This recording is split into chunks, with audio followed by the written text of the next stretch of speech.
Vito, enhorabuena. Has conseguido la primera entrevista al presidente de Argentina, a Javier Milei, en la Casa Rosada de un medio español. Te felicito, me gustaría conocer qué impresión te ha causado. Bueno, tú eres una profunda conocedora de Buenos Aires y de Argentina, mejor dicho, de Hispanoamérica en general, porque hay que decir que Carmen de Carlos estuvo 20 años como corresponsal de ABC en Buenos Aires, y eso te da un gran conocimiento de la política y de los personajes, ¿no? A mí lo que sí me pareció interesante, hay que decir que creo que ya concedió alguna entrevista, pues me parece que a un canal de YouTube, como es él, ¿no? Que es un personaje que si le caes bien te da la entrevista y si no, no te da la entrevista. Pero a mí me pareció muy interesante, esta es la primera vez que se entrevista en su despacho oficial, en la Casa Rosada, un medio español. Y lo que me pareció interesante es el perfil del personaje, no cabe duda que es un...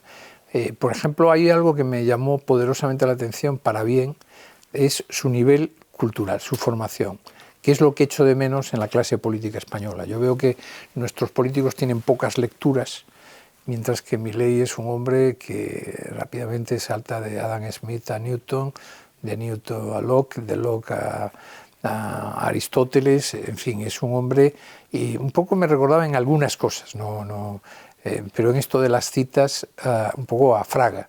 Fraga también citaba pero él distinguía muy bien lo que era el pedante del pedantuelo, y Fraga siempre decía que el pedante hacía muchas citas, pero que venían a propósito, cosa que no ocurría con el pedantuelo, que era un tipo que había forzado la cita, ¿no?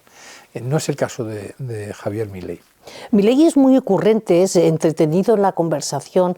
¿Tú le has notado satisfecho en estos 2 años de gobierno o es consciente de que hay asignaturas pendientes? No llegué a hablar tanto de eso, pero sí reconoció que la presidencia, ejercer la política era más difícil de lo que él preveía y que había muchas dificultades para llevar adelante la labor que él quiere llevar, ¿no? y que está llevando a cabo, que es poner al día la economía argentina. Él reconoció eso, de hecho le llamaba al sillón de Rivadavia, que decía él que en realidad lo había puesto el presidente Roca, pero decía que esa era una silla eléctrica y que lo normal es que le diera un infarto cada día, pero que no le da.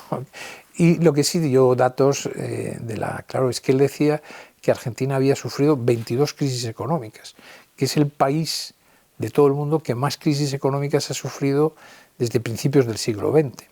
Y decía que 20 de esas 22 crisis tenían el origen fiscal, es decir, que en definitiva la mala administración entre ingresos y gastos, ¿no? Él ha conseguido superávit fiscal, él ha conseguido reducir sensiblemente la inflación. Él cuando llega a la Casa Rosada tiene una inflación de más del 200%. Él ahora lo que hay es una inflación prevista para fin de año en torno al 30%. Al 30%, sí, eso dice. Pero te ha hablado también de política internacional, te ha hablado de la situación de España, del PP, de Vox. ¿Cómo ve España en este momento? Bueno, él insiste mucho en que tiene una gran relación con Santiago Abascal, el líder de Vox, y que también es muy amigo de Isabel Díaz Ayuso, la presidenta de la Comunidad de Madrid y militante del Partido Popular. El mensaje que él da en la entrevista que vamos a publicar es, amigos, poneros de acuerdo, la prioridad es echar a la izquierda. Ese es su mensaje. La prioridad es echar a la izquierda. Dice, la izquierda es mala desde sus formas más suaves hasta las más duras. Y otro dato que me llamó mucho la atención es que dijo que Sánchez era un pichón al lado de lo que es un águila como era el kirchnerismo. Quería decir que todavía era un alumno poco aventajado del kirchnerismo, que nosotros no sabemos lo que es cuando la izquierda es tan destructiva como fue el peronismo versión de la familia Kirchner, ¿no?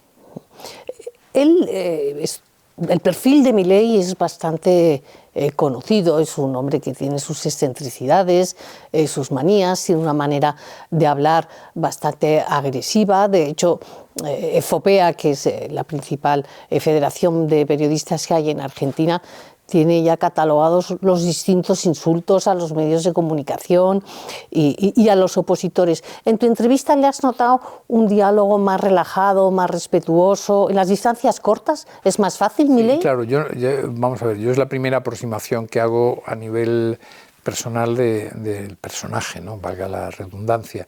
Y efectivamente conmigo, de hecho, en un momento determinado yo introduje alguna pregunta más y tal, y bueno, esta es la última, y surgía otra y tal, y dice, no, haga usted todas las preguntas que quiera. Después, aquí dicen que yo marco a los periodistas las preguntas. No, pregunte usted todo lo que quiera. Bueno, así fue, pero claro, fue muy amable, pero eso también tiene, no sé si tiene que ver con que era un periodista no habitual. Si yo a lo mejor estoy haciendo información en Buenos Aires, en Argentina, pues a lo mejor no me trataría con tanta amabilidad, no lo sé.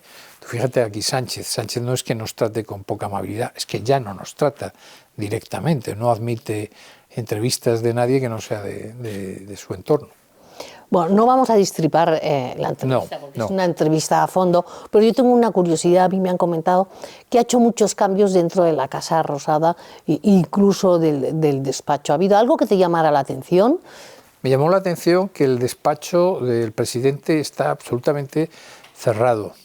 Está como, no digo yo con oscuridad, pero con una luz muy tenue, y no da la luz natural porque las ventanas que dan a la calle están como... están tapadas con algún material que supongo que será a lo mejor por razones de seguridad, pero no sé si también porque él se siente más cómodo. Hay gente que se siente mucho más cómodo trabajando con una luz más oscura y más, con más oscuridad, ¿no? Luz y oscura es un oxímoro, ¿no? En todo caso, sí me llamó la atención eso. Vi en un momento determinado subir por la escalinata a su hermana, a la que él efectivamente llama el jefe. Yo estuve con su director de comunicación, con Javier Lanari, y bueno, el ambiente allí en el entorno era todo muy cordial. Pero claro, insisto, los periodistas solo manejamos fragmentos, y yo he manejado ese fragmento de la hora y media que fue la conversación y las 2 horas que fue entre empezar la entrevista, conversar, esperar, etcétera, ¿no? Bueno, ese detalle que comentas de las ventanas cubiertas, antes hablabas que te había dicho que el sillón de Rivadavia era como una silla eléctrica. Entonces, blindar todo es como la habitación blindada, ¿verdad? Bueno, pues lo dejamos aquí. Lo dejamos aquí, pero animamos a nuestros lectores. Lo vamos a hacer en 2 entregas, mañana domingo y el lunes otra. 2 entregas, porque claro, hora y media de conversación da mucho de sí. Pues animamos a todos los lectores a que lean la entrevista, la primera entrevista del presidente del gobierno argentino a un medio español en la Casa Rosada, una oportunidad única y realizada por el director del debate.